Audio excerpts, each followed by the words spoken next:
Sunday night, the Bengals beat the Bills. Talk about a hyped game. That was it in Cincinnati, and the Bengals are back. Obviously, a lot of people betting on the Bengals to win the Super Bowl now in futures. And we look ahead here to Week 10. Cincinnati is a 7-point favorite over Houston. 6.5 at DraftKings. 7 here at Circa, most other spots. It looks like this number is trending towards 6.5 in the market. C.J. Stroud, rookie quarterback for the Texans, really playing well.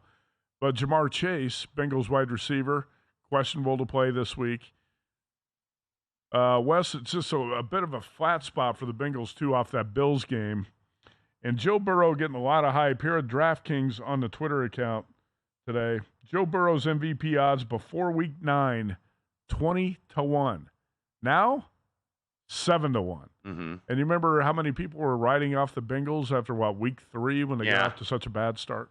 Yeah, absolutely. And look, market was heavy on Cincinnati last week, a lot of the betting public as well, and they got paid. They won 24-18 over Buffalo.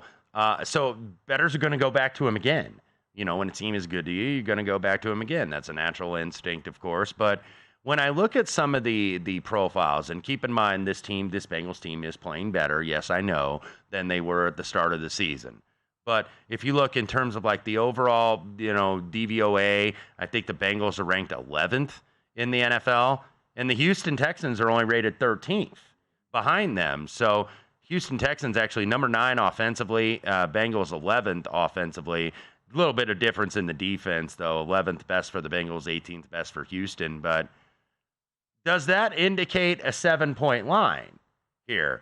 And that's why I think this is mainly dropped because of the Chase injury, and his questionable status. But if he doesn't play, that makes a big difference in the Bengals offense. Yeah, 100%. Yeah. So, that's why I don't disagree with this move. And I also think maybe the Houston Texans, are they even a little bit undervalued? And clearly, too, like we talked about, selling at the top of the market.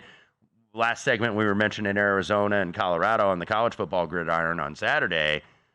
Is this a similar issue, too, where Cincinnati is like at the top of the market now against Houston? Because what was Cincinnati laying to Seattle a couple weeks ago at home? Was it 2.5 or 3? I thought it was right around 3. Yeah. So now you're laying a full touchdown. One they came by 4, right? Because the Seahawks failed in the red zone. Yeah, and the Seahawks outplayed them, and then Cincinnati went on the road and does what Joe Burrow does, is that's win and cover as an underdog. Hey, look at these MVP odds quickly. Brian Ortega, the producer, throw these up. Lamar Jackson, the favorite. I know you've been talking up Lamar Jackson recently, plus 350. Co-favorites with Jalen Hurts and Patrick Mahomes.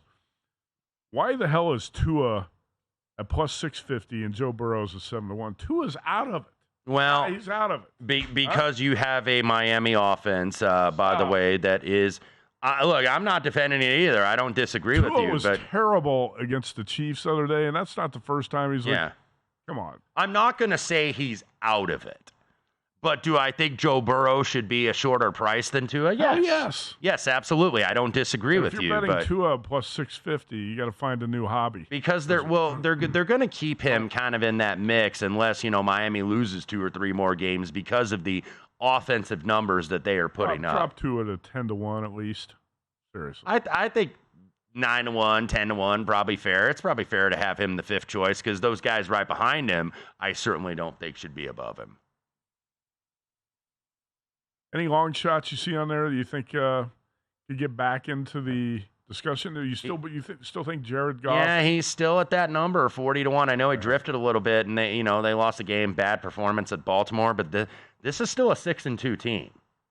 That looks like they have a stranglehold almost on their division in the NFC North, unless Minnesota Vikings can continue the voodoo that they did last year and find ways to win games, even with quarterbacks coming in with no practice time like they did with Josh Dobbs last week. But, Goff at 40-1, I'm sure people will make cases for Dak because Dallas is still a good team, but they hadn't beaten anybody good.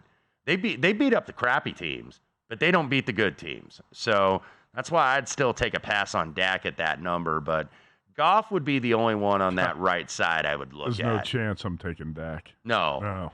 You got to beat somebody good, Dallas. You got to beat a good team, and they've had a couple chances and laid an egg. Even though I thought they were the better side on Sunday, I know you did too, but they don't give you victories and give you covers on the basis if you outgain somebody. You got to score points.